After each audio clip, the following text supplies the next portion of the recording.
some light and some comments. And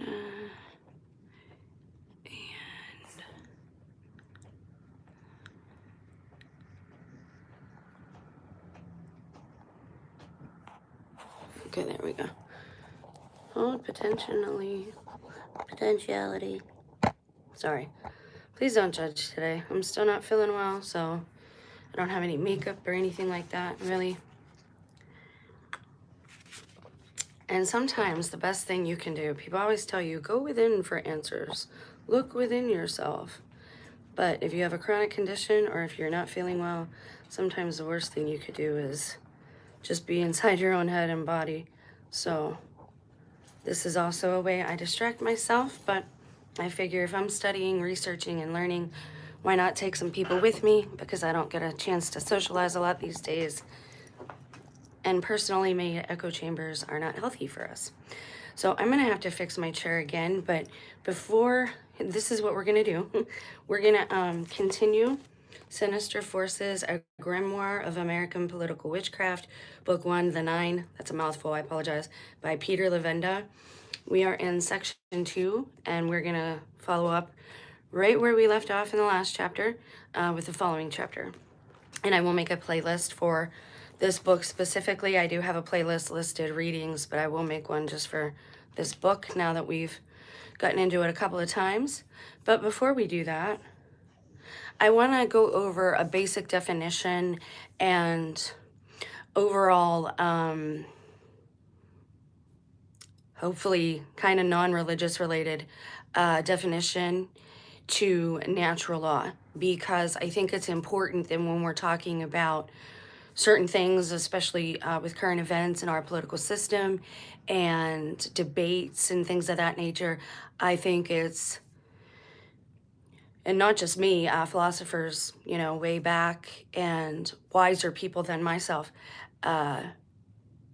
it's wise to keep natural law in the back of your mind when you're going over these topics and these complex subject matters. I apologize, I'm still not feeling well, so I grabbed for my words a little bit. And I'm a little short on B12, so I've had to adjust my diet again and go with that, so give me a little grace, please. I'm not a doctor, no part of this channel is medical advice. Okay, so we're gonna give a brief definition and real quick history of what natural law is, what it means. And I would just advise, you know, for my own reminders too, to keep this concept in the back of your mind when we go over other subjects, especially relating to politics, debating, religion. You want to keep other people's rights in the forefront of your mind and your own rights as well. And these are rights that are inherent to every human being, and I believe now to every sentient being. And so again, when we're going over these complex topics that we find in books like this, it's just important to keep this in the back of our mind. So without further delay, we'll do a quick definition and broad brushstroke overall encompassing definition of natural law and get into the book. So natural law is a philosophical concept of universal inherent moral principles. Inherent means something that you know. You just know it, right? So let me give you a quick example. Most of us can agree that even if we had no other like micromanagement of our townships and our societies and our villages, right? Basics: don't steal each other's property, don't end each other's lives, and those are pretty much, you know, laws of the land, they would say, since human civilization began. So that's one example. Inherent means it's something that you know. You just know it's wrong to do when you're born, or when reason, and they say the age of reason for most people would come around the age of 7 and 8. So inherent moral principles discoverable through human reason, independent of man-made laws, guiding right conduct and forming the basis for justice, rights, like life, liberty, and property, and governmental legitimacy, contrasting with positive law, which is codified laws, and influencing documents like the U.S. Declaration of Independence. Key ideas include inherent morality, universal truths, and the purpose of government to protect these natural rights. Now, what I want to do here is to try and pull away from religion as much as possible, because again, natural law is something that you can see, we can prove. It is not pseudoscience, it is real, repeatable, observable science. Inherent law can be a good thing, but I would think it's just not enough. Right, but we're just giving us a basis, something to remember and keep in mind when we talk about these more complex topics. Hello. So real quick, we're going to go over the key ideas include inherent morality, universal truths, and the purpose of government to protect these natural rights. Much like they say the Second Amendment protects the First, right? Protects your right to free speech. So the core concepts of natural law are universality. Natural laws apply to all people, everywhere, at all times. Discoverable by reason. Now, again, these are things that are truly discoverable by true scientific means, not pseudoscience. Any person, you or me, can observe them playing out in nature and usually repeat them or watch them be repeated through patterns in nature. Higher law, or discoverable by reason. So humans can understand these principles through logic, reflection, and not just some divine revelation. And again, we're trying to, as much as possible, separate the religious connotations, because when you get into what started American politics, it really is this cult-like behavior, and cult is just a short word for culture. So don't let it scare you or put fear inside of you. Hi guys, thanks for being here. Higher laws. It's considered a higher, more binding authority than positive human-made laws, which should align with it to be truly just. So, for example, again, these are things that we inherently know. We don't need someone else to tell us about them. We don't need these pieces of paper, although it is good to have these pieces of paper to back up these laws, these inherent natural. Now, when you think of natural law, right, think of nature. What is a natural law? If we think of a law, it's something that if you break, there's a consequence for it, right? So when you break natural law, what does that mean? It means to go against the nature of another being, to force it to go against its own nature, or to manipulate it in by covert means, to get it to modify its behavior to go against its own nature. So anytime you go against nature or you force another being to go against its own nature, you are infringing upon natural law. In short, now I am going to use a biblical proverb real quick. Live by the sword, die by the sword. Meaning, if you go out and you live in a violent means, you are then giving other life forms that legal right to violently attack you. All right? So when we talk about natural law and infringing upon the natural rights of other beings, when you break those, you basically give legal rights for then your natural rights to be gone against or broken. And this is why I want you to keep this in mind when we're talking about politics and religion. It's important to remember natural laws are our basic principles of all life forms, but especially human life forms. Exodus 22, 2-3. Yes, I am saved. If a thief is found breaking in and is struck so that he dies, there shall be no blood guilt for him. But if the sun is risen on him, there shall be blood guilt for him. Okay, first, that's Old Testament. We are trying to leave some of this out of it. I'm not saying no Old Testament counts. I'm saying we have come a long way from that point. And we're trying to leave religion out of it only for the sake that we want other people. My channel isn't just an echo chamber for people who are already saved. It's for people, we have to live here with each other, no matter what, regardless of your beliefs and my beliefs. We need to share our villages and our homes and our earth with each other. So I try to, as much as possible, remove the human bias. I am a Christian. I am a Christ follower. But not everybody who comes to the channel is. So we want to remember that. And we want to find a basis again for human civilization, because our civilization, our modern society is falling. And we need to remember that we all have these inherent rights. And if you want your rights to be observed and not gone against, then you also have to respect the rights of other beings. Meaning, if you don't want to be ended by the sword, don't go and end others by the sword through violence, right? If you are out there participating in violence, you then give that legal right and open yourself up to others attacking you through violence. Live by the sword, die by the sword, that whole concept. I didn't say to leave it out, and I specifically said we're not leaving or excluding the Old Testament out. We have learned different ways to explain these things. We have, chronological order matters, right? Christ came, he has put a light and shined a light on some of these concepts. Christ said, no matter what anyone does to you, if you want to be a true godly person, you don't retaliate. That's what Christ said for him. And I'm not saying you don't have a right to defend yourself. I'm saying if you're a Christian and you follow Christ, that's what Christ said. This is after Exodus. This is after Moses. This is after all of that. We should be to such a point now where the holy wars are ended. And that's kind of why, But we're going to move on. And again, I specifically said we're not leaving or excluding the Old Testament out. We're moving forward. Where did Christ say that? In the Garden of Gethsemane. He told, it was either Paul or John who had cut the ear off of a Roman soldier. And he said, stop. He said, if your enemy strikes you on one cheek, to show them the other cheek. He said, if your enemy wants to take you to court, give them your cloak and your, to let them take you and go along willingly. He never retaliated. Christ never retaliated.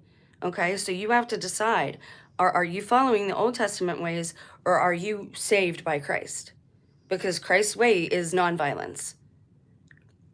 And I don't mean nonviolence in every situation, right? He went into the temple, he threw over the tables, but he didn't do harm to them. He didn't pick up a man and shake him or do any of that type of thing. So, moving on. I know, unfortunately, they haven't ended. Okay, so moving on. Higher law is considered a higher, more binding authority than regular human-made laws. And inherent rights underpins concepts like natural rights, such as the right to life, liberty, and property, as described by Enlightenment thinkers like John Locke. Key figures and ideas. The ancient roots of natural law came from philosophers like Aristotle and the Stoics. Thomas Aquinas integrated natural law with theology, which we're going to get into some of that for anyone that's interested, not today, but in future videos, suggesting God instilled basic goods, self-preservation, knowledge, and reproduction that reason help us to understand as moral imperatives. And please understand, I'm also a female, I'm a mother, I'm a nurturer. Men and women have different roles for a reason. We are meant to be different. I don't believe in war. I don't want to see my sons go off and be ended. That's a feat, I wouldn't be a normal mother if I wanted that. See, we're supposed to be different. We complement each other. And this is why I believe our community councils need balance of both the male and the female. Strong males, strong females to judge cases and this, that, and the other. Okay. Moral duties. Principles like do not harm others and live honestly are seen as part of natural law.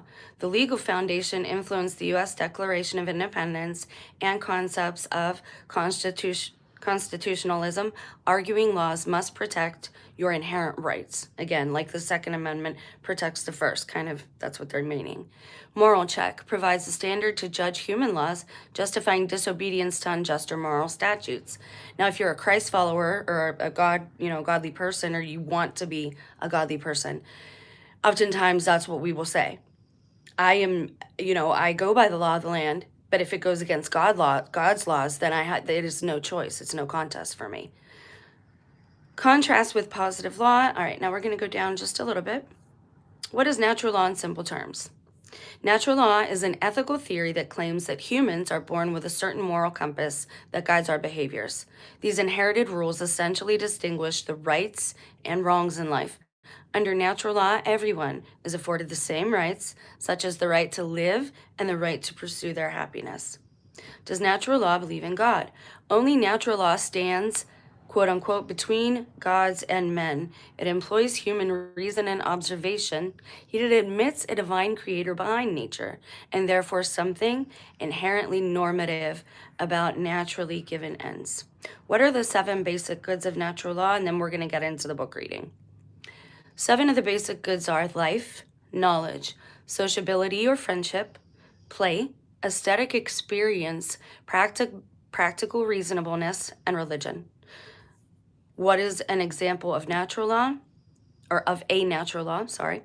Laws of nature, examples of which include Newton's laws of motion and the law of conservation of energy, are exceptionless regularities that are assumed to be fundamental features of nature. Like energy is not born, it does not end, it does not die, it only changes forms.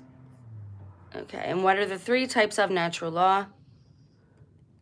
We now have eternal law, which is God's plan and or purpose for all living things. Natural laws, which is our partaken in the eternal law, which leads to our primary precepts, and human laws. Humans making specific laws to capture the truth of natural law, which leads to secondary precepts to back up those laws. So as we go forward discussing complex topics like this, let's keep in mind that all living beings, this has already been decided in society and civilizations everywhere, we all have inherent rights to life, liberty, right? So we're going to go to the next chapter, and we're going to begin right where we left off. And this chapter is called Elimination by Illumination. We had just finished the chapter. Okay, so we're in chapter 4, section 2, so it's pretty big. Chapter 4 is Unholy Alliance, Nazism, Satanism, and Psychological Warfare in the U.S. And so that's the section. That's the chapter. And now we're in section 2, because it's pretty deep. That's why I wanted to go over natural law before we got into this. Elimination by illumination. Psychological warfare, although in existence for centuries, since at least the time of Sun Tzu and the Art of War, if you've never read it, you should probably read some of it, and it would give you some exposure. It would expose some of the things that are happening right now covertly behind the scenes. And formalized in the United States during the First World War in George Creel's Committee of Public Information, was really a discovery of the Second World War, and its uses were thoroughly investigated in the decades to follow. Korea, the Philippines, Vietnam, Africa, the Middle East, Latin America, the roll call of Psy-War ops is long and for the most part still classified, representing, again, according to Simpson, some $1 billion per year during the early 50s alone. It did not end with Hobbies. Now, Hobb is, he's like a double agent. We talked about him in the first video. His newspapers or flyers, he married a very wealthy woman who took over like the enterprise to basically the media at that time, and he headed up a lot of different media outlets. So once again, you see that it's nothing new that one family or agent or person or rhetoric or agenda is controlling all of the information that comes out. So it did not end with Hab's newspapers or flyers dropped from planes urging enemy soldiers to surrender, and it did not end with the famous death cards of Vietnam. They're talking about different psyops. The Ace of Spades dropped in Viet Cong villages or on dead VC, a method that was ill-advised and actually didn't work since the Vietnamese did not use the American-style card decks but a different Chinese version. It continued on into acts of sabotage, assassination, and terrorism, sometimes against the entire villages and countries we never knew how to find on a map, whose capitals we couldn't even pronounce. Taken individually, these psychological warfare ops may have had a succinct political purpose, as defined and identified by nameless men in gray flannel suits in the corridors of power, or by presidents and national security advisors to further their own hidden agendas. But they were manifestations of something deeper, a spiritual war, a war of worldviews, a war we are still fighting. numbly into the 21st century, both at home and abroad. Now, again, I try to go to older sources so that younger people, if they find the channel, can understand that these things have been going on since the beginning of America. And it's important everybody understand that, especially if you want to make your own decisions and utilize your own free will as the sword of the spirit that it is meant to be, instead of being manipulated, whether covertly or overtly, through the people that they show us on the screens, through the laws that they make, through the psyops that they run. We all have a choice, and anyone that says you don't is lying to you, and they just want you to feel backed into a corner. One of the scholars and academics who codified psychological warfare via its creature, the newly developing science of communication studies and research, was Walter Lippmann. Lippmann began his career in psychological warfare and propaganda during the First World War and was the author of several very influential texts on mass communications based on his wartime experiences. He understood that the tech of mass communications was having a profound political effect on the world's citizens as they became more aware of life in other countries, and the disparity in wealth, access to information, and basic freedoms, like running water, between their own nations and their neighbors. It was Lippmann who gave us the concept of the stereotype from 1922, which was basically a continuation of the Jungian concept. Jung is one of the first psychologists. Concept of the archetype, 1919 by other means. To Lippmann, the world outside our borders exists in a different space, consciously from our own. We develop notions about life in those countries, their cultures, attitudes, and values without ever going there. And that's the problem with some of this. We should, as human beings, we should never lose our humanity, our compassion. We should pray for other people in other countries. We should not want, to see people's lives ended. We should want to see, them be able to go about their own lives and their own educations without, having that impeded by troops on every corner. But is that actually happening? As I said yesterday, most people don't know that China has built, what do you call them? Fake cities. They have London over there. They have a fake Paris. They have a fake New York. What are they doing with those? What do you suppose they're doing?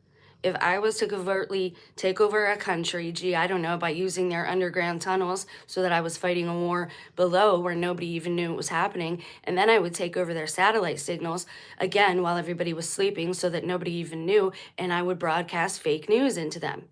And I would want them depressed. I would want them stressed. I would want them psychologically giving up before we ever had to trade blows. That's the point of psychological operations, is to wear you out before there's ever any type of physical altercation. I never said I was against man-made laws. You guys, we got to stop this. We have to stop going from one extreme to another extreme.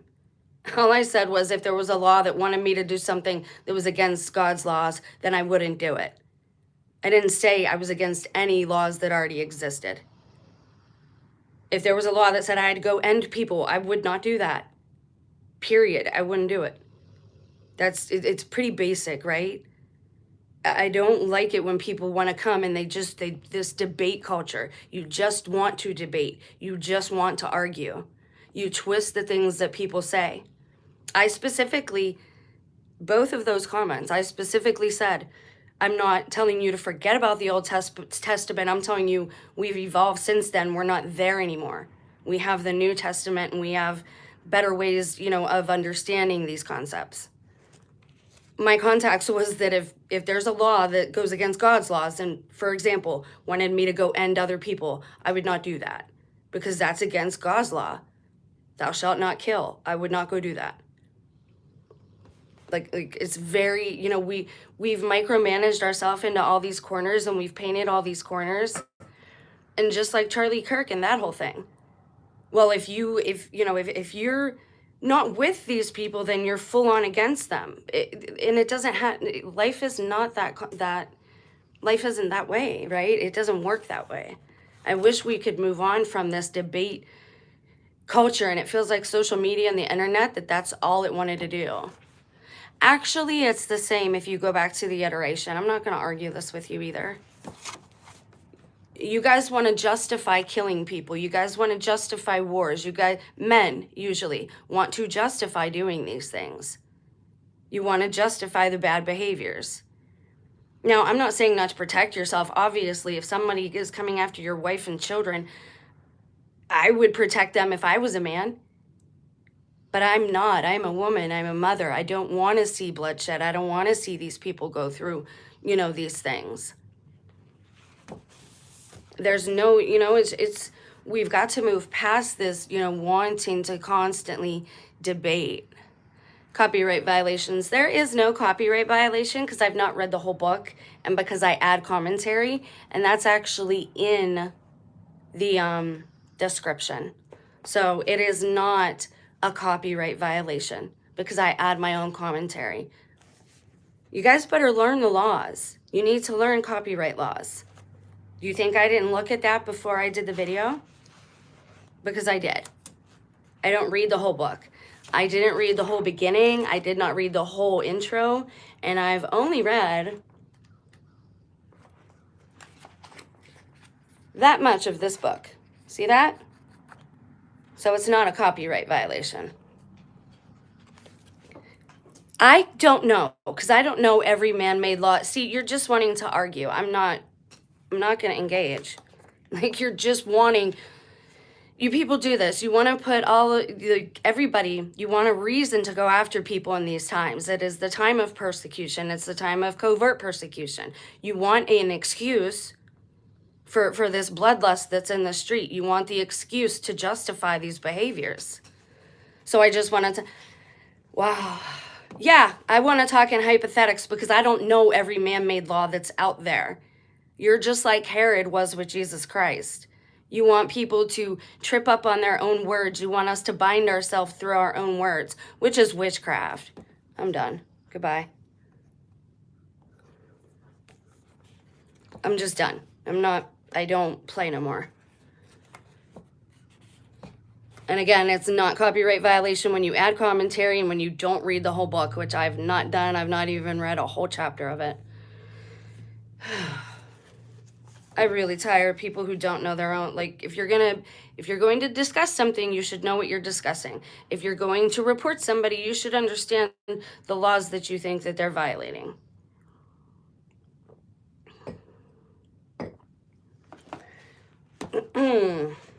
So we're going to move forward a little bit because this gets into stereotypes, but stereotypes can be created and manipulated by the gurus of mass communication and psychological warfare.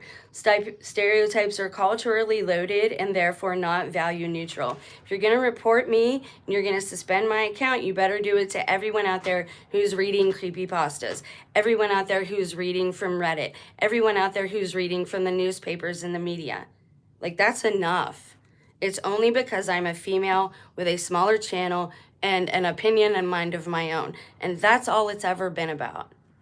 And because my spouse, for whatever reason, is a psychopath who is supremely jealous and has to get angry anytime I do anything of any value. That's just the truth. Yeah. Doesn't want to hear it, so they leave. It is not copyright violation. Like, I'm so tired of people who don't know the laws. Okay, so stereotypes are created and manipulated by the gurus of mass communication and psychological warfare. Stereotypes are culturally loaded and therefore not value neutral. We make snap judgments based on the nature of the stereotype in the hands of the Psywar expert. A stereotype does not contain much complexity or depth. The idea is not to make the target think too clearly or too profoundly about the text, but instead to react. And this is why I've said, and again, I'm adding commentary so that it's specifically not a copyright violation. I already looked all this up before I ever started reading excerpts from any books on my channel. I already did it, already done. And it's in the description box and it's been there since the video was started. Okay, so basically what they're saying here is the idea is to make the target react. They don't really care Again, like for example, they don't care if we believe in aliens or fallen angels. They just want us to react. They want our reaction to be fear, so that then our behavior can be modified to suit their agenda. And this has been the underlying, this has been one of the reasons for targeted individuals and having these beta tests, is to see what it takes and how much you can play with, and to fine tune their algorithms to see how closely they could predict human behavior with mechanical or technological means. So again, I took a break from reading to avoid any type of copyright violation.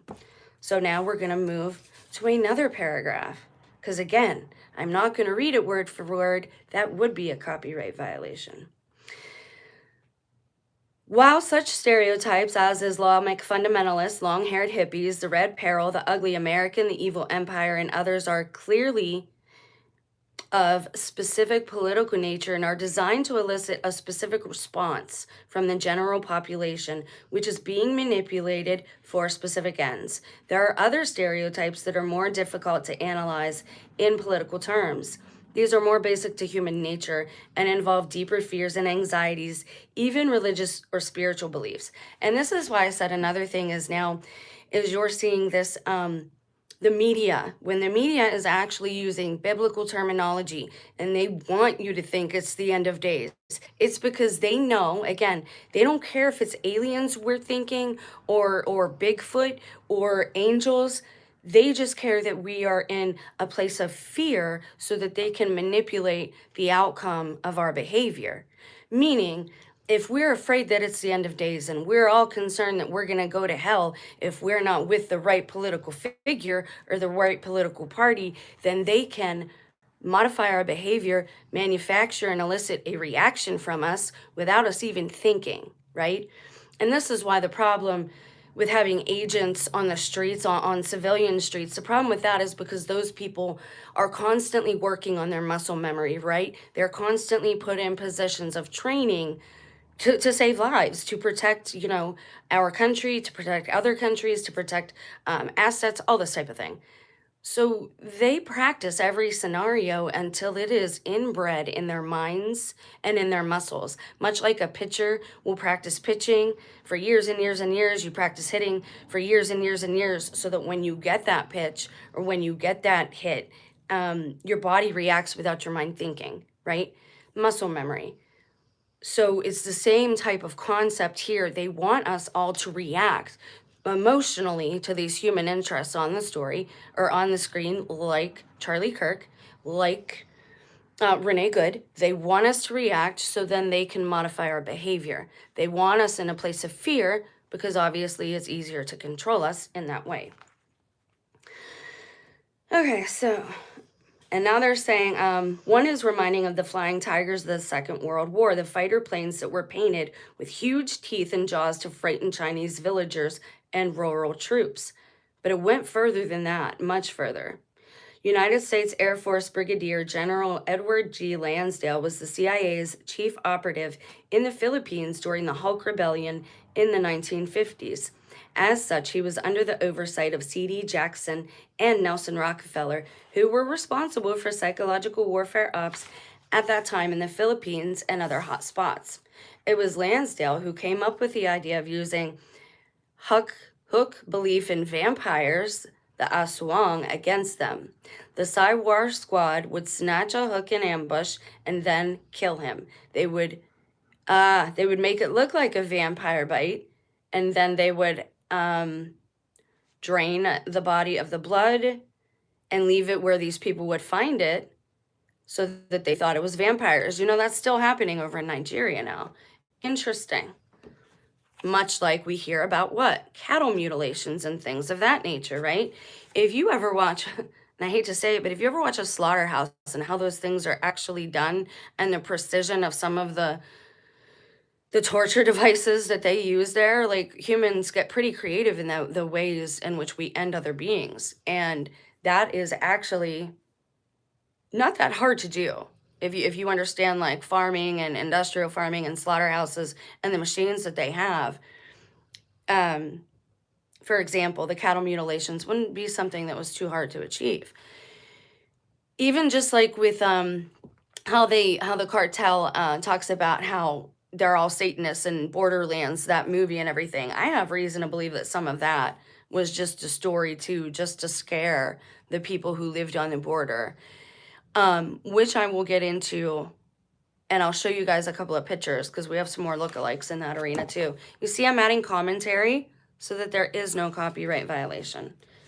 And I will not read the whole book because I don't have time to read this whole book. Okay, so now we're going to move on to CIA a little bit and Castro and MK Ultra. So it says Lansdale was so successful at his work with PSYOPs, he was put in charge of organizing Operation Mongoose, the anti-Castro CIA operation designed to destabilize the Cuban regime, which, again, right now we're seeing things of that nature take place in Egypt several years ago, in Syria a couple of years ago, I think 2016 that really started, and then right now we're having it with Venezuela. So we've seen these same patterns repeated over and over and over again, and there's absolutely nothing wrong with pattern recognition. I would think there was something wrong with the brain that didn't recognize certain patterns that kept repeating themselves over and over in our society and throughout our history. Okay, so... Oh, wow. It says Lansdale followed a Psy-War technique that was used during World War II, the use of astrologers to predict fatal outcomes for enemy leaders. Interesting. In one of these operations, Lansdale suggested simulating the second coming. Hold, please, while I grab my marker. Everybody will need to hear this. I just want to make sure I highlight that chapter. He proposed telling the Cuban people that Fidel Castro was the Antichrist and then staging the return of Jesus, complete with phosphorus shells fired over Havana. His partners in Operation Mongoose called the plan Elimination by Illumination. That was in 1962. So do you see that? Everything that you're seeing now, again, them saying that it's the end of days. When the media starts using biblical verbiage after they have done nothing but criticize people who believed in the Bible for millennium, you have to ask yourself why. They want people afraid that they're going to go to hell. They want people afraid that it's the end of days. If they can beat you out through stressors psychologically first without ever coming to blows, much the better for them. Why? Because America is full of natural resources. And if we have a lot of big violent pop-offs, a lot of those natural resources can get damaged. And one of those natural resources is the people, is the citizens of that country that already live there. Hold, please. I'm sorry, I'm so angry about the whole copyright infringement thing. People think that we're dumb. Like, do you think I didn't look up the laws before I ever did this? I've been reading parts and excerpts of books on the channel since 2017. I already looked up the laws. And I'm sick of getting the fake, if you do YouTube, be careful you're not getting fake warnings in your email box, because I got a couple of those too. They went against the community guidelines. They just want to scare you into not making videos anymore. And it's really ridiculous. Now we're going to get an MK Ultra. So it says and again, I'm skipping chapters as we go along. So I'm not even reading all of the bits, because if I did that, it would just be too much information. I want this to be easily accessible so people can relate it to what's happening currently in our country and all over the world, according to the screens. By 1964, the use of occult themes and rituals became an accepted part of psychological warfare planning. Interesting. The Special Ops Research Office, or SORO, S-O-R-O, kind of reminds me of the name Soros, doesn't it? At the American University prepared a paper at the request of the U.S. Army on witchcraft, sorcery, magic, and other psychological phenomena and their implications on military and paramilitary ops in the Congo. Now, there are channels on YouTube, and this is how I first found out about it years ago in 2016, 2017. There are Army channels where these young men and women, very brave, talk about being hazed and being basically jumped in like it's a gang when they are in their barracks and being abused and molested and all these other things, and that if you talk about it, then you have situations like you see at Fort Hood all the time. But they are talking about it. And they say one thing you know for sure is that the US military is very open. They allow you to practice your religion, whatever that religion may be. And there is a satanic, I don't know if you call it a temple or a satanic office or whatever, on every US military base. Every single one.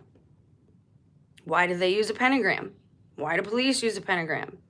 Why back in the day did they make Jewish people wear the yellow stars? Were those the real Israeli Jewish people, Christ people, or were they replacement people? Like, these are questions that we're allowed to ask, and we should be asking. The government wants us to blindly believe. Now, I have faith in God, but I don't even know if I'd call that blind belief, because I see the manifestations of a creator, right? I see the evidence. I don't blindly believe in, people think, oh, you blindly believe in the Bible or you blindly believe in God. Like, it took a lot of years for me to see that there was wisdom there. All right, moving on. The paper was authored by James Price and Paul Uridini. American University was no stranger to psychological warfare research, having seen the establishment there of the Bureau of Social Science Research, BSSR, in 1950. So again, we have this 1942 to 1953, about 10 years of new establishments and organizations being built. UN, NATO, the Vegan Society came to be. And then you have like Auschwitz and all these different things. If this is Satan's short season, if we are still in biblical times, like some people have theorized, that would have been, another opportunity for the actual tribulation too, but so would Nero's time. And these things, they are cyclical. They seem to be repetitive. They repeat in patterns. So it says the BSSR was the scene of numerous studies of psychological warfare on Eastern European countries, and its African Psy-War studies were underwritten by the Human Ecology Fund, an organization well known to researchers of government-sponsored mind control programs as a front for the CIA's MK Ultra program. Dun dun dun. The Soro paper studied the use of occult ideas and techniques by insurgent elements in the Republic of the Congo. It states, magical practices are said to be effective in conditioning dissident elements and their followers to do battle with government troops. Rebel tribesmen are said to have been persuaded that they can be made magically impervious to Congolese army firepower. Their fear of the government has thus been diminished, and conversely, fear of the rebels has grown within army ranks. So basically what they're saying is they did this on purpose to psychologically make them afraid of the insurgents, these guerrillas, right? So that they would go back to trusting the government and doing or wanting the government's protection. It's kind of mob mentality if you understand like how the mob was born in the cities. And I mean, they actually had a purpose in the beginning, was to protect all the immigrant stores. Because again, you have all these people immigrating to the United States. They're the ones who are starting the businesses or bringing their businesses over. The United States wanted this in the beginning. This is what was wanted, okay? They were hard workers. They started this consumerism society. But just like today, you had people fighting over things. And oftentimes now you'll see that too. You'll see people just blasting other people because they are their business competitors, because they want to drive the stock down. Sometimes making heinous allegations about people, like comparing them to Epstein, just to see the stock go down. So we have to be smart that way too. We have to understand that the money, the dollar, drives a lot of these regular fronted people. It's more of a spiritual and ego control, sociopathical type of drive that these other people that run things but we never see, that's what drives them. The study was ambitious in scope. Like a good Psy-War study, it recommended that today's insurgency situation should not be studied in a vacuum, but should be considered part of a continuum. stemming from the pre-independence Belgian administration, the impact of Western culture upon African tribal systems. So in other words, like they're turning all of our communities into, well, they've always been a place for experimentation on the public. Like it seems to me that that's what America has been since the end of World War II. Was it like that before that? I don't know. But just like now, for example, you're saying all these alleged protests take place, right? I saw one of them back in 2019 down in our little city, about 10 minutes away. And it was very respectful, but it was a show. They were putting on a show. The police would go a couple steps, the protesters would go a couple steps. They put their signs up, waited for their pictures to be taken. It was all very organized. If you've ever personally been to one or seen one up close, it was all very strategized and very choreographed. If you wanted to cover something up, historically speaking, the best way to do that is to flood the media with all these fake stories, whatever it may be, this fake insurgency or a fake conflict, so that all the things that are going on covertly, like the purge and the culling that I talked about yesterday, all of those things that are happening covertly, nobody ever writes about or covers, because you've got these manufactured, I mean, think to our textbooks and how they had the pictures of the protests and the summer of love and the hippies. We didn't know it was any CIA ops. We didn't know about crisis actors back then, or the possibility for such things. We just didn't know. We weren't exposed to that. But as you grow and as you research, you should not be a little child anymore and be spoon-fed and just believe whatever you're spoon-fed. People don't like a woman that talks like that. That's why the channel has the trouble that it has. And it is what it is.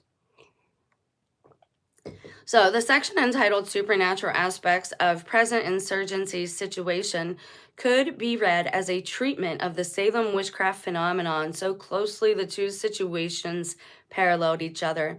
Any sudden illness or misfortune is interpreted as a sign of witchcraft at work.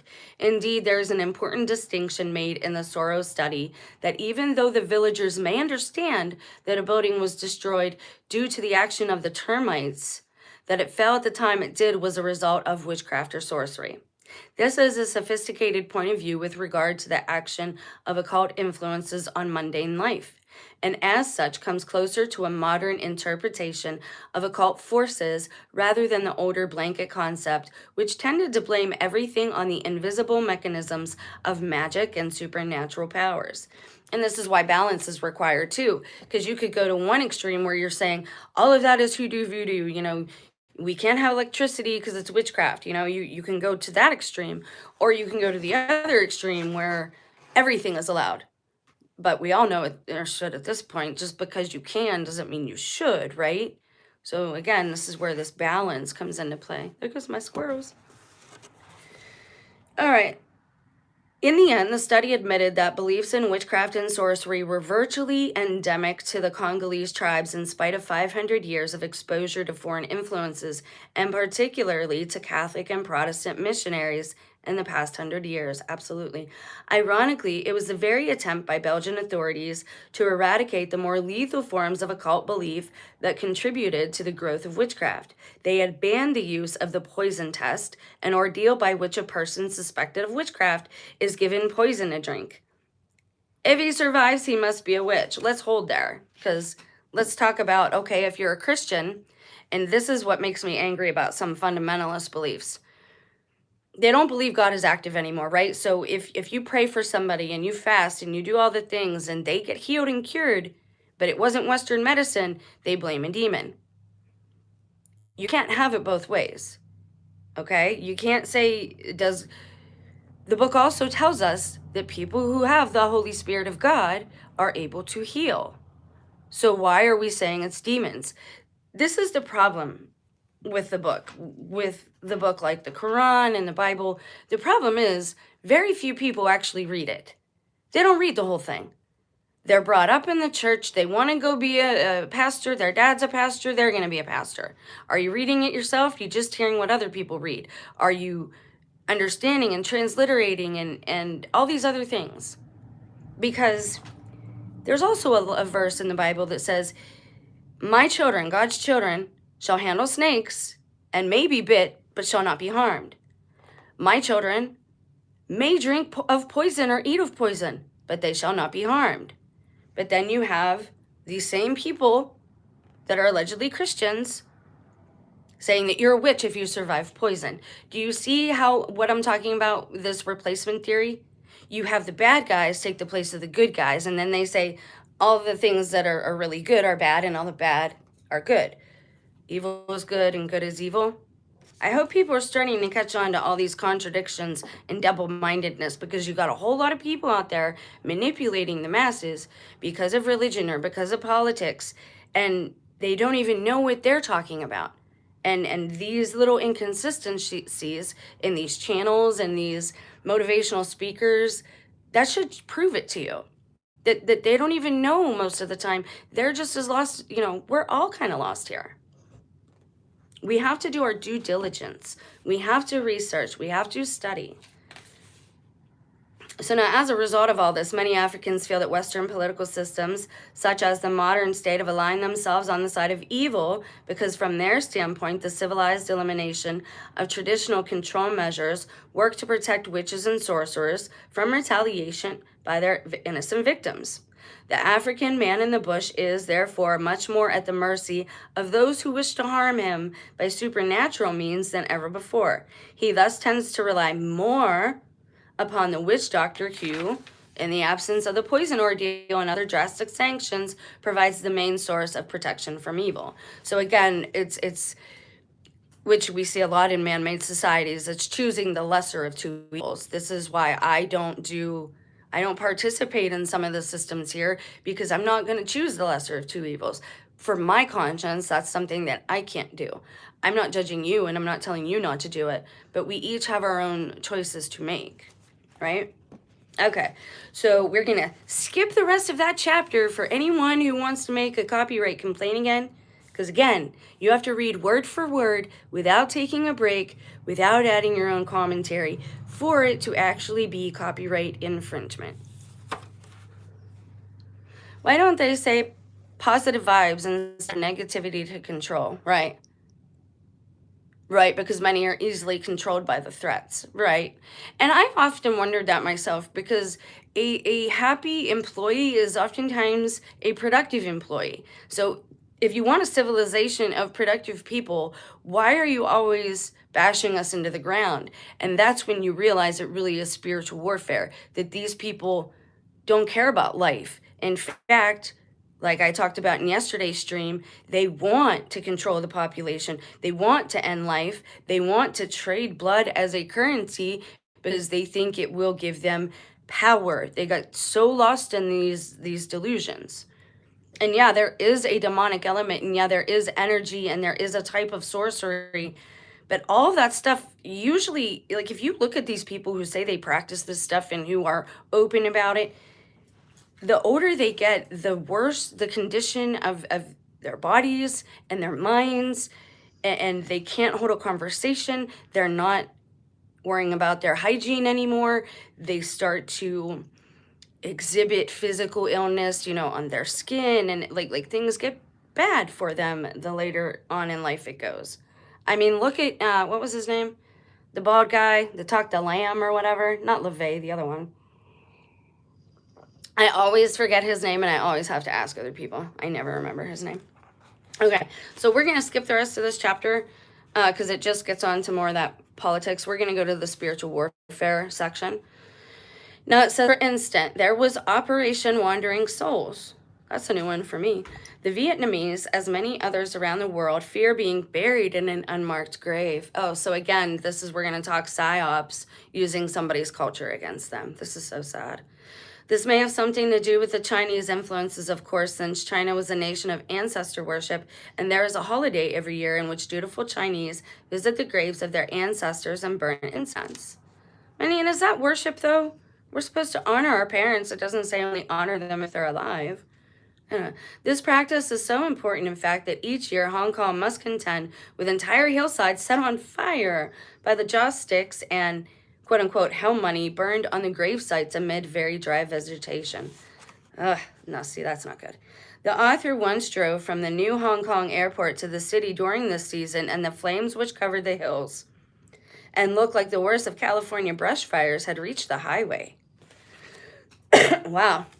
So he just inserted that little anecdote to let us know that, like, he's seen it happen. The Army PSYOPs personnel used this fear as a weapon in their spooky arsenal.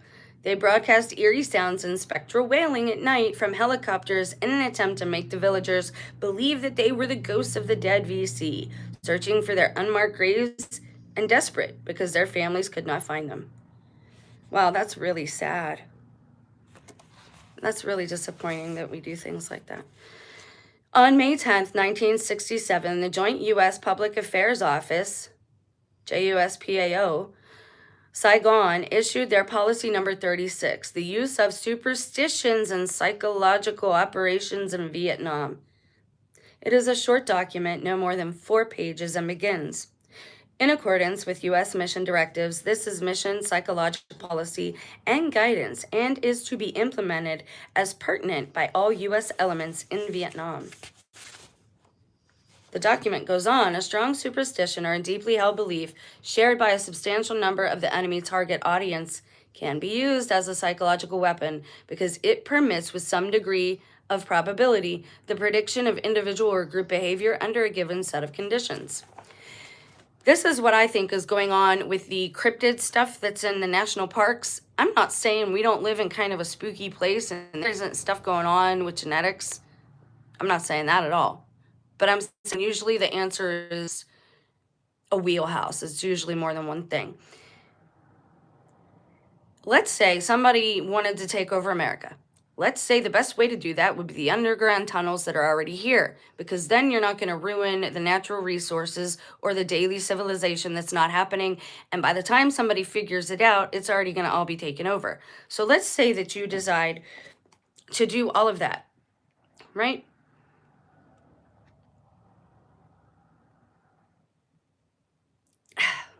So where do I go with that? After that, you would take over the television signal, the satellite signal, you would put up fake news, and you would psych people out. You would already want to start strip mining. You would already want to start going after their resources. You would already want your men at these caves, wherever these natural resources were, the palladium, right? The uranium, right? The granite and the limestone and the sandstone, all of these different things that you find in the hills of Appalachia, you would already want your people there, okay? It's very possible a lot of these cryptid channels that popped up in 2017 are there to keep us out of the parks. You have cartels in there growing Mary Jane. You have that, and that's big money for a lot of people. They don't want nobody back there unless you're paid to be back there or they know who you are or what have you. Then you get into, well, you fall into trafficking that way because you get paranoid. You don't want any of your workers leaving the farm, and you don't want anybody coming in. So then you get into like the buying and selling of people, right? Do you see how it's a slippery slope and one leads to the other? It's very possible they want us out of national parks right now because they're already strip mining. They're already tearing up our resources. All these things have already started happening.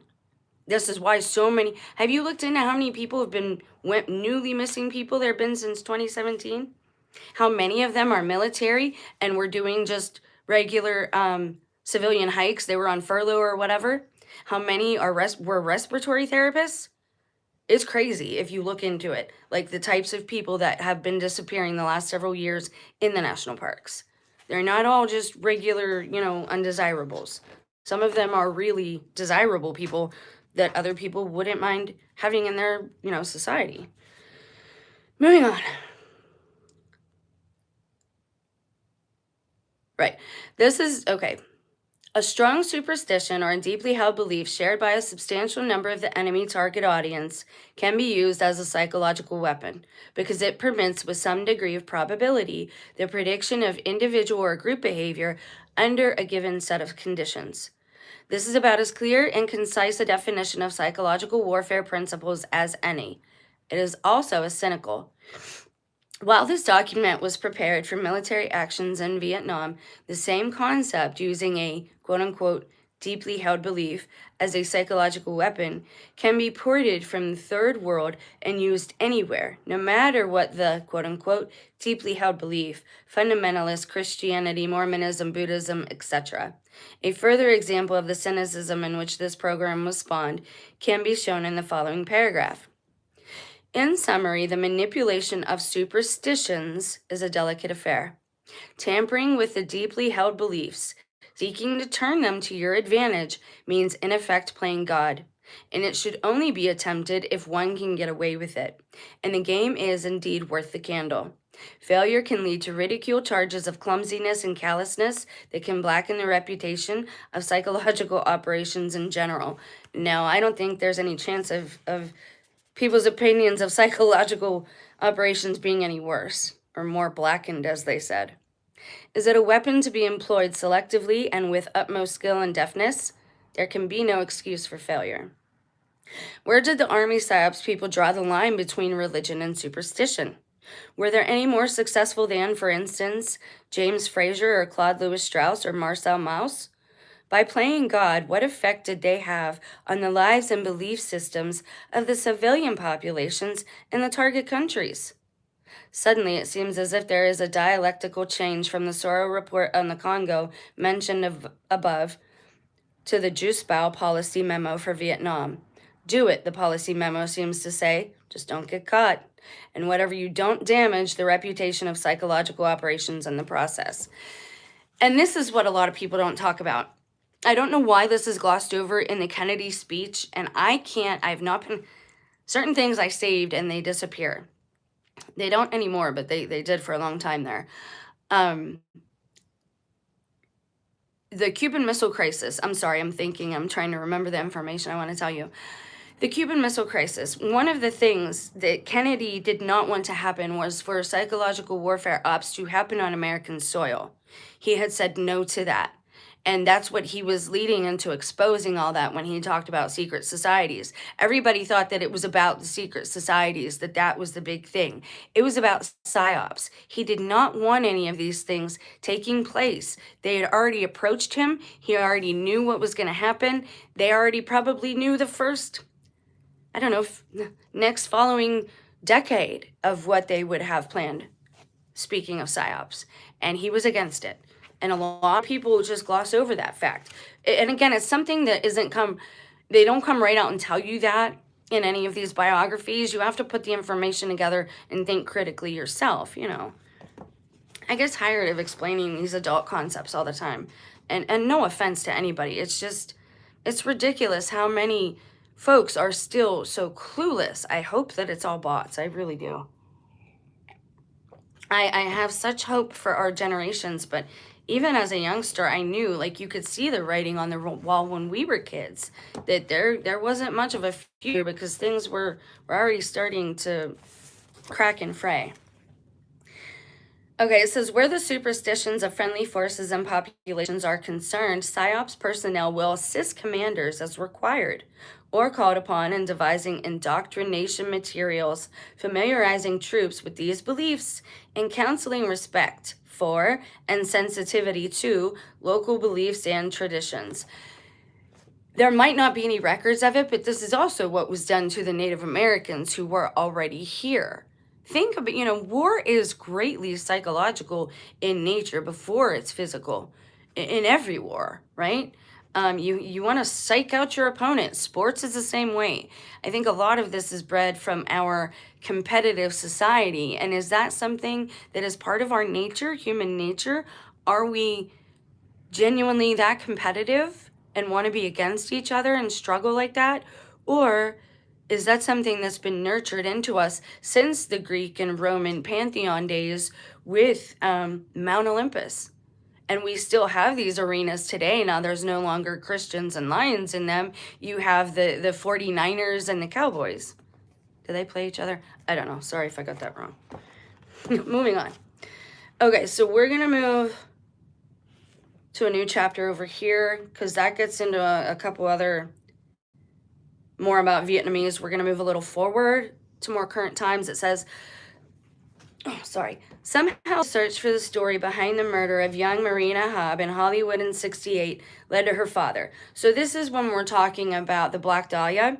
And Hubb, I think it's Black Dahlia. I'll have to go back to the other video. Hubb was this guy we talked about in that video, in the beginning of this video. He was like a double agent. He married, this woman who was the inheritor of this empire, basically, and it was all media across the board. Like he had an in with every branch of every media, every newspaper outlet. There goes a squirrel. One of them died yesterday, and he's not really sat still since. I feel bad. I wish I had some nuts for them. Okay. So somehow the search for the story behind the murder of young Marina Hubb in Hollywood in 68 led to her father, an important figure in World War II literature, to the OSS psychological warfare ops in the Congo, Vietnam, and beyond. Marina was believed to be an associate of the Manson family, and it is alleged that Charles Manson himself stabbed her to death. Was she selected for a particular reason, or was it just an evil coincidence? There is some evidence to show that the Manson quote-unquote family murder of Lean and Rosemary LaBianca the day after the Tate murders was a contract killing. Indeed, much of the violence perpetuated by Manson and his followers had a basis in other criminal activity. I wonder if a lot of these are psyops to induce fear as well, to keep certain people in certain areas. For example, the branch of the Mormons that is really fundamental, the FLDS, the ones that still practice polygamy, they don't let their women, especially online, they don't let them read certain materials. Everything has to be approved by the church. And so it reminds me, the old show Scare Tactics, it reminds me, like, I feel like a lot of this is being done just for fear and just for scare tactics, because if you put enough of these cases together, why are all the serial killers actors? Why did they all start on game shows first? And anyone that knows a game show, you understand that those are where actors go first before they're hired for like daytime, soap opera or a movie or off Broadway, on Broadway, whatever. They always start out with commercials and game shows. That's just where they start. You have all these serial killers, right, who went on these shows first, even up to and including Lori Daybell, who was on the Wheel of Fortune. A lot of them are Mormons. Ted Bundy had connections to the Mormon church. I actually think, because I do seem to be pretty good at observing human behavior, I think Bundy, he denied everything, and he was having a really good time with his court appearance. And then if you watch certain interviews and stuff, almost the day where he started taking responsibility, his whole demeanor changed, and he looked like he was afraid. It really makes me wonder if he was in love with that one woman and child, and they used them against him and said, if you don't take responsibility for this, we'll disappear them. Because, again, most humans don't go around ending other sentient life unless they're pushed into a corner or they're defending themselves. Most humans just want to be left alone to be with their own family, their own loved ones, live their life, even if that includes going to work and school. They don't want to be bothered, So I wonder if it's something else, HighStrangeness related with the genetic tinkering and stuff, when there is maybe quote unquote some type of cryptid activity happening.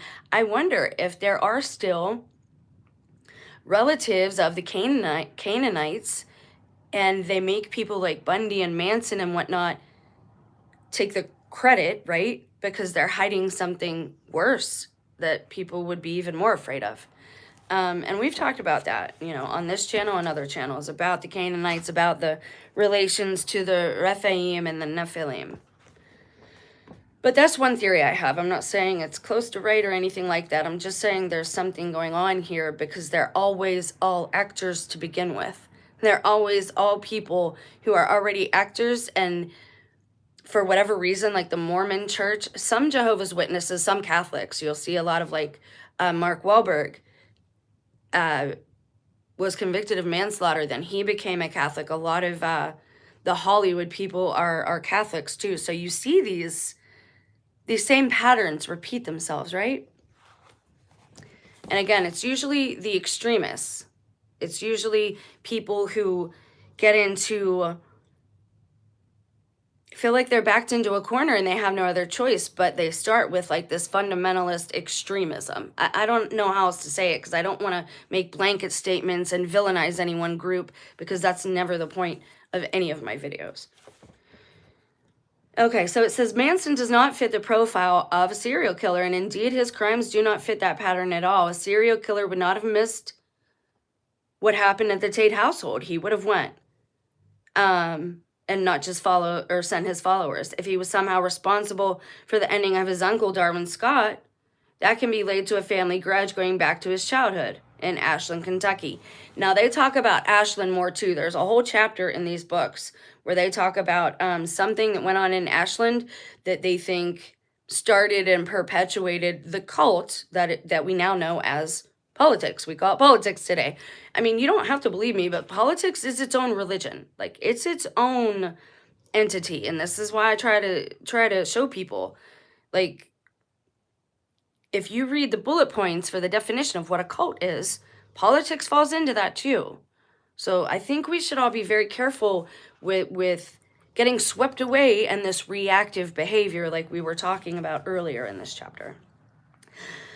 So it said, why then was Marina ended? A lust ending, pure and simple. Manson just wanted to end a college co-ed. His schedule for the day of the kidnapping of Maria Hobb and her subsequent ending argues against this. He left Death Valley for one day and returned the next. That implies he went to LA with a specific purpose, a task to accomplish, and returned when whatever that was finished. Now, some of this I am changing up. I'm not reading it word for word, again, to avoid copyright infringement, because I believe that artists should get paid for what they create. Intellectual property, I also believe that person should not have their concepts exploited, but should be paid for their own concepts and intellectual property. I'm very big on that, so I would never read a book, any book, word for word. I always leave a link, and there's one in the description box. You can go and buy this whole series of books yourself, and I encourage that all the time on my channel. So again, these people that think don't make fools of yourselves. Look up whatever it is you're going to talk about or, pop off about in the comment sections on any channel, any video. Make sure you know what you're talking about first, because there's a lot of people looking very, very foolish. So we're going to move over, because we don't really want to get into that too much, because they're specifically talking about just her. So now we're going to talk about Project Paperclip. We're going to breeze by the end of that chapter. Again, if you want to get more into the Sharon Tate thing, it's only another page, but we're going to talk about, this says crossbow, overcast, and paperclip. This is imperative for any American that says they're, well-researched. You need to understand what Project Paperclip is. If you don't know this basic part of our history, you are going to miss so many connections, and you're definitely not going to understand what's happening today. So this says, crossbow, overcast, and paperclip. There had to have been a level at which the U.S. government's leaders identified with the Nazis, or at least admired them. There had to have been a point at which the crimes of the Holocaust were considered a minor problem, a kind of public relations nuisance that was overshadowed by the glamour of the perfectly run superstate of the Third Reich.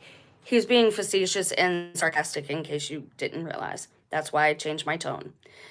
There must have been an understanding that the ideologies of America and Nazi Germany were more alike than the ideologies of America and the Soviet Union. This is because there is no other way to interpret what took place at the very end of the war. Morally, what transpired can only be considered a war crime itself. And this is my biggest problem for everything happening today. Because I'm a mother, I'm a wife, and I love my children to the moon and back. I would walk through fire for them, and I have walked through fire for them. And I did not give my whole life and all of my best currency, my time, to provide for them, for this to be the reason. This disgusts me every time I go over this story, but not everybody knows about it, so let's go to it. In 1945, Nazi scientists using slave labor from concentration camps were in a race to develop super weapons to enable Hitler to win the war. They were working at, I'm gonna mispronounce this, Peenemünde and Nordhausen, famous rocket laboratories where the V1 and V2 rockets were designed, which made life such Hades in Great Britain, and where even newer, more lethal rockets and weapons were being developed. Alfred Einstein, I think that's a typo. Albert Einstein was worried that the Nazis were on the verge of developing an atomic bomb and communicated this concern to President Roosevelt. And what was worse, Russian troops were advancing towards Peenemünde from the east and would capture the Nazi rocket scientists and their laboratories, factories, and blueprints, thus permitting the Soviets unprecedented access to, quote, the art of German engineering, end quote. Policymakers in Washington knew that the next major conflicts would be fought between the US and the Soviet Union, and they could not permit the Russians to have the upper hand in technology. It was of the utmost importance that those scientists, or as many of them as possible, made it to the American shores, out of reach of the Russians, and more importantly, perhaps, pressed into service to the United States. All right, class, does anyone know what they established with these war criminals? Anyone? Anyone? NASA. NASA does not have anything to do with space, in case you haven't figured that out yet. To that end, several wartime intelligence operations were put into motion. The most famous of these is Operation Paperclip, of course. Yet outside of poorly researched, poorly documented newsletters, websites, and pamphlets produced by the fraternity of conspiracy theorists, very little information about Paperclip and its implications and ramifications is available to the modern American reading public. It is no longer discussed in Congress. It is not debated on CNN. One of the most accessible of the Paperclip studies is Linda Hunt's Secret Agenda, published in 1991. Yet by 1999, when the author began writing the present chapter, he's talking about himself in the third person there, that book was out of print in English and totally unavailable. They don't want us to know this bit of American history. Like, not at all. Recourse was had to a translated edition, which was ordered from Paris under its French title, L'Affaire Paperclip. Other important works include Tom Bauer's 2 books mentioned above, as well as another very important work by Christopher Simpson, Blowback. Much of the information contained in these volumes had to be extricated from the grasp of the U.S. government under the Freedom of Information Act by the authors and their sources, and it is revealing that thousands of documents pertaining to the Second World War and the Allied intelligence activities are still classified as of this writing. The picture that is revealed is not a pretty one. Even as late as 1983, with the deportation of Nazi war criminal Klaus Barbie, the American government was denying that any mass recruitment of war camp criminals had ever taken place on U.S. soil or under the U.S. government authority. History now tells a different story. But indeed, was it the American government? Or had we already been covertly taken over by Germany? Did Germany win the war, and in effect, they let us speak English because they didn't want to know? They wanted to run experiments on society. The best prisoners are those who don't know they're prisoners. And again, I'm just throwing theories and questions out here that I've had as I read about these topics myself. By all means, have discussions in the comment sections. Let me know what you guys think, because I'm not a history buff. I'm not a very wise person. I started looking into all this stuff around 2018 and have just done nothing but read and research since then to try and gauge, okay, the truth has to be in between this person and this person, because everybody has a bias and an agenda. But again, a lot of us should be very angry that we've given our lives and our faithfulness and our loyalty to this system that now is crumbling, and we're finally being able to see it for what it really is. All these things are not coincidence. They didn't board up DC several years ago during the 2019 riots, and the Gap didn't take off, and all the, American Eagle. All that stuff has been boarded up for a long time now. And now they're taking apart the White House, and everyone thinks, oh, they're just redoing the ballroom. Dude, Trump changed a lot since his first term. I would not doubt if he was a political prisoner at this point, and they're just using him as a figurehead. If, again, if voting even counts at this, you know, if it ever did. Because, I don't know. How can you, I mean, a lot of politicians promise one thing and give you the opposite, but we are totally in a time of inversion. And I did a video on that a couple years ago. It's somewhere on the channel.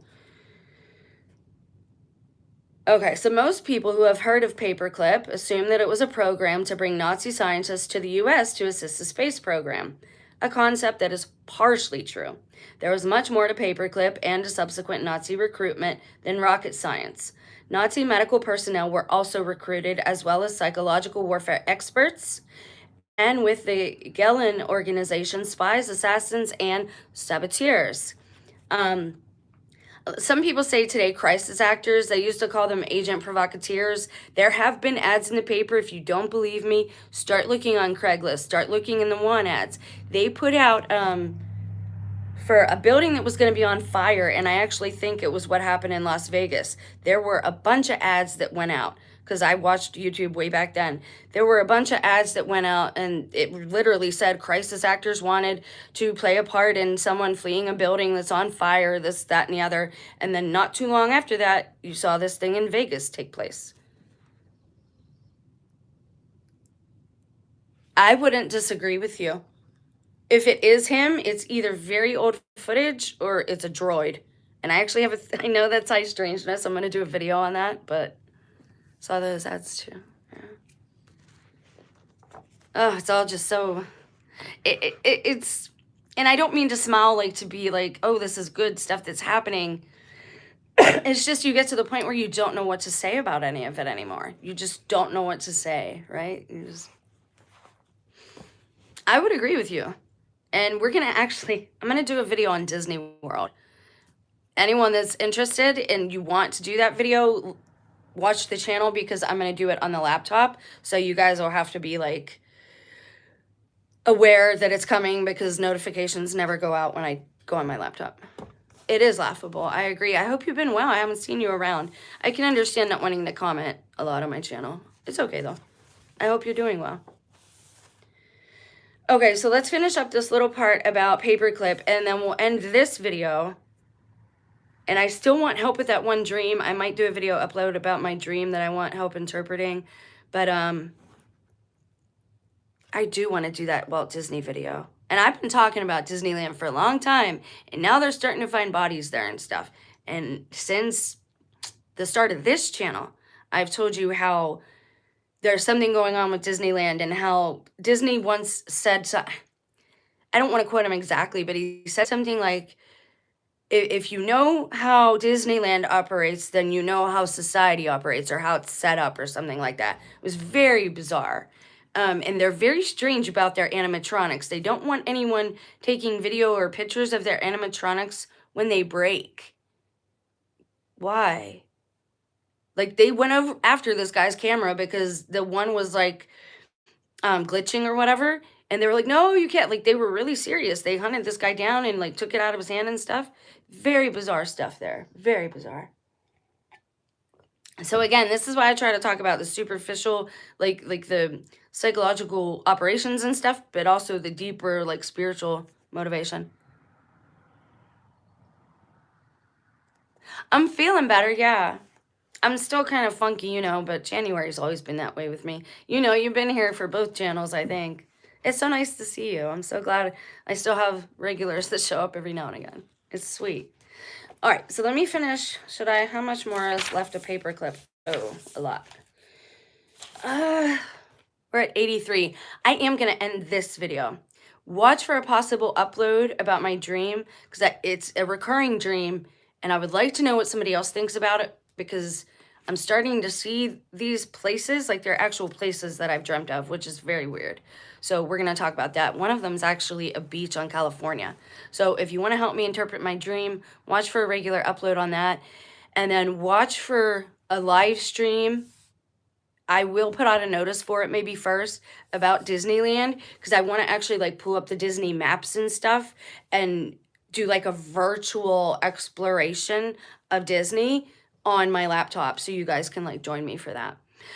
So basically today we talked a little bit about psyops, we got into Project Paperclip a little bit, and we talked about natural law in the vein that we want to keep natural law in the back of our minds, especially with going about our day, because this is when they talk about karma or consequences to your actions. If you're out there ending life, then you are opening the doors, legally speaking, spiritual legalities. You're opening the door for violence to be done to you and possibly to yours. So it's very important that we start to understand natural law.